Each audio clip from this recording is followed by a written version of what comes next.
Let's go over to the tight end position. A guy on the start list this week that has remained on the start list that a lot of you picked up on the waiver wire. Right, and that's Dawson Knox. He was my start of the week last week, had a really good game.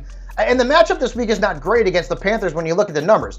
They've only given up one tight end, giving up over 11 fantasy points. So this is not the best matchup, but I just don't care at this point, right? Josh Allen has been looking at him very often. He's been targeted at least 6 times and put up at least 14 fantasy points in 3 of his last 4 games.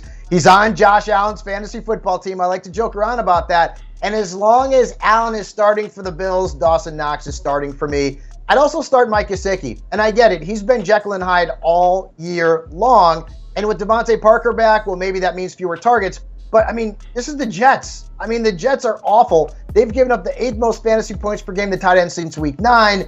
Gesicki beat them for 10 points earlier in the season. And I'll take 10 points from a guy like Mike Gesicki. I'm also going to play Dallas Goedert and Tyler Higbee this weekend.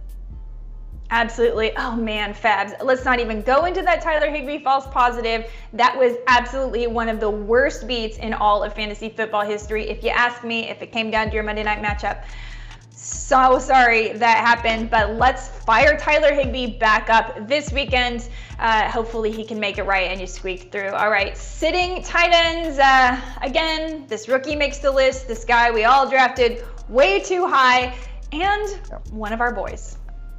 Yeah, Kyle Pitts. And I had him as a sit last week, and he actually had a decent game. He had 11 points. That's a good game from Kyle Pitts, which is a joke because he was a top 50 pick. So I get it. You probably have to play him. I have him in a couple leagues. I got to play him.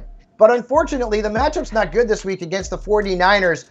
Their defense has allowed the second fewest fantasy points to tight ends this year. Just one has scored more than 12.8 points against them. So Kyle Pitts is a risk. And I know this hurts. I was worried about this player last week.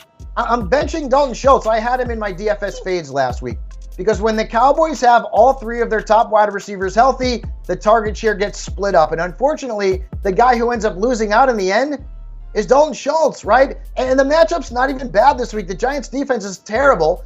They gave up a touchdown to Jared Cook last week. I just can't trust Dalton Schultz to see enough targets to put up numbers. He's going to be touchdown dependent, where in the past, we knew he was going to catch 5 or 6 balls. He's probably no better than a low tight end 1 this week. If you play him, you want to temper those expectations. I'm also benching Noah Fant, who is losing touches and snaps to Albert Okwuegbunam, and I nailed that last name. And then Cole Kmet also is to sit him against the Vikings on Monday night.